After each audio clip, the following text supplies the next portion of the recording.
자녀들에게 돈보다 더 좋은 것을 상속해줘라, 그런 말씀을 드리겠습니다. 우리들은 베이비 부머 시대입니다. 우리 베이비 부머 시대는 찐 세대라고 그러죠. 부모님께 그래도 효도를 하면서 봉양도 해야 되고, 또 우리 자녀들도 교육시키고, 교육뿐만 아니라 자녀들 결혼, 자녀들 집 문제, 자녀들 취업 문제까지도 우리가 신경 쓰는 그런 세대입니다.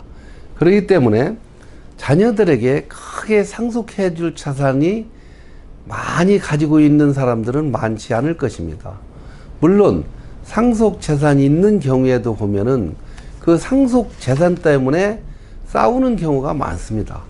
여러분도 TV에서 보시는 바와 같이 잘 나가는 기업들도 그 자손들이 그 재산 다툼으로 인해서 법적 다툼까지 하고 말도 않고 지내는 경우도 우리가 볼 수 있습니다. 이런 것은 주변에서 흔히 볼 수 있습니다.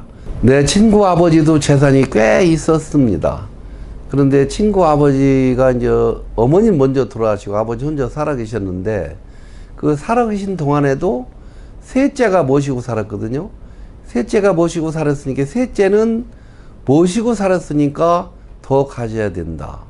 또 장남은 장남이니까 더 가져야 된다. 둘째는 둘째 나름대로 자기 주장을 하고, 딸들도 다 법적으로 주장하다 보니까 살아 계실 때부터 그 재산 다툼이 심하게 일어났습니다. 그러다 보니까 아버지께서 다 정리를 못 하시고 돌아가셨거든요. 그래 장례를 잘 모시고 나서 법적으로 이제 다툼이 이루어지더라고요.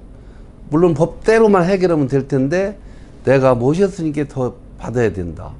아니면 뭐 장남이니까 더 받아야 된다. 이런 아주 치열하게 싸워가지고 지금은 6남매가 거의 서로 애기도 않고 서로 쳐다보지도 않고 지내는 그런 경우를 제가 보고 있습니다. 참 이것은 불행한 일이죠. 그리고 그 반면에 재산이 없는 사람들이 오히려 가질 게 없으니까, 서로 나눠 가질 게 없으니까 전혀 뭐 싸울 일이 없지 않습니까? 그리고 기대도 않게 되죠. 아버지 어머니 재산이 없으니까 자기가 독립해서 살 수밖에 없기 때문에 재산 문제로 싸우는 경우는 거의 없습니다. 저 같은 경우도 4남매인데 아버지 어머니 재산이 전혀 없었습니다. 그러니까 형제간이 싸울 일이 없지요. 저도 박봉으로 직장 생활을 했기 때문에 어릴 때부터 두 자녀들한테 너희들은 내가 대학까지 교육은 확실하게 시키지만 그 이후의 삶은 너희들이 책임을 져야 된다는 것을 아주 누누이 교육을 시켰습니다. 그러니까 우리 자녀들은 저한테 전혀 기대를 하지 않습니다. 뭐 이런 한 장 기대 안 해요. 저도 그렇고요. 그러니까 서로 독립적으로 경제를 가지고 가니까 굉장히 서로 편하고 또 대하기도 좋고, 뭐 재산 문제로 서로 다툼은 일어나지 않는 것을 볼 때 이 재산이 뭐 줄 재산이 많이 있으면 그래도 뭐 좋겠죠. 그렇지만 대부분 우리나라 낀 세대들 보면은 그렇게 자녀들에게까지 줄 재산이 그렇게 많지 않습니다. 그렇기 때문에 저는 그렇다면은 우리 자녀들에게 돈 많은 사람들은 돈을 물려주지만 저같이 돈 없는 사람들은 무엇을 물려줘야 되는가 하는 것을 저는 많은 고민을 했습니다. 그래서 고민을 하고 제가 사색을 하고 제가 깨달은 것이 돈보다 더 중요한 것이 있다. 저는 그렇게 생각합니다. 그것이 무엇이냐면은 제가 60년 넘게 살아오면서 깨달은 지혜가 엄청납니다. 책을 통해서도 깨달았고, 살면서 실패하면서도 깨달았고, 성공하면서도 깨달았고, 이런 깨달음을 자녀들에게 주자. 저는 그렇게 마음을 먹었습니다. 그런데 요즘 솔직히 그런 마음을 먹고 제가 그 친구들한테 가끔씩 교훈식으로 이렇게 말을 하니까 절대 받아들이지 않습니다. 잔소리로 치부하는 경우가 많습니다. 세대 차이가 나고 그러니까요. 그래서 제가 아이디어를 낸 것이, 자녀들한테 부딪혀서 만나서 얘기할 것이 아니라 자주가 아니라 2달에 한 번, 3달에 한 번, 6개월에 한 번 자기가 진정 어리고 깨달은 지혜를 문자나 카톡으로 보내면은 그 친구들이 그것을 읽더라, 그런 얘기입니다. 물론 더 좋은 방법은 육필로 직접 편지를 써서 보내는 것입니다. 내가 살아보니 이런 부분은 좋지 않더라, 또 이렇게 하니까 성공하더라, 구체적인 그런 사례까지 담아서 그 아이들한테 그 메시지로 전달하니까 언젠가는 우리 아들이 그래요. 처음에는 카톡이 오고 문자가 와도 그거 뭐 별거 아닌 걸로 알았는데, 제가 사회생활 하면서 진짜 힘들고 어렵고 눈물 나고 할 때 갑자기 아빠가 보내는 그 카톡 내용이 생각나서 긴 카톡 내용을 읽어보니까 구구절절 다 옳은 얘기라 이겁니다. 그래서 아빠한테 그 내용에 많은 공감을 받았다, 그렇게 얘기하는 소리를 들었습니다. 그래서 저는 그렇다면은 책을 한 권 써보자. 물론 저는 책을 쓰는 사람이니까요. 책을 한 10권 이상 썼기 때문에 그 중에서 우리 자녀들에게만 교훈적으로 주는 책을 한 권 써보자 하고 쓴 책이 사랑하는 아들아, F학점을 받아도 좋다, 그러나 아빠의 실패학은 밑줄 치며 읽어라, 이런 제목입니다. 제목이 굉장히 길은데 핵심 그 메시지는 뭐냐, 네가 대학에 다니면서 F학점 받아도 좋지만 아빠가 60평생 60년 이상 삶에서 묻어나오는 지혜, 특히 아빠가 무언가 하다가 실패해서 얻은 교훈과 지혜를 네가 받아들인다면은 너는 똑같은 실패는 하지 않는 것만 해도 엄청난 그런 너에게 도움이 된다 하는 내용으로 제가 책을 한 권 써서 그 아들한테, 딸한테 주었습니다.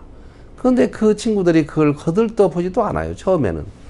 그런데 아까 말씀드렸듯이 자기들이 사회에서 힘들고 어려울 때는 그 책을 보더라 이겁니다. 그 책을 보면서 DNA가 같은 사람이 써서 그런지 특히 아빠가 쓴 책이니까 더 열심히 읽겠죠. 그러면서 밑줄 치면서 읽고 자기 삶에 너무 많은 도움이 된다 하는 얘기를 저는 들었습니다.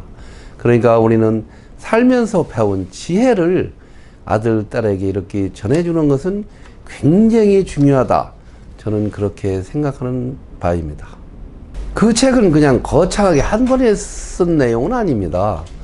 제가 평상시 아들, 딸에게 보냈던 카톡 내용, 문자 내용, 그리고 일기처럼 메모해 놓았던 그런 내용, 평상시에 이제 쭉 그냥 메모 습관이 있기 때문에 그런 단상들을 제가 이제 다시 정리한 것입니다. 그렇기 때문에 책을 한 번에 원고를 500장, 300장 이걸 써내려 간다는 것은 작가의 수준이고, 누구나 자기가 생각하는 바를 일기장 쓰듯이 이렇게 메모해 놓으면은 그것이 쌓이고 쌓이다 보면은 책으로 한 권 잘 편집할 수가 있거든요.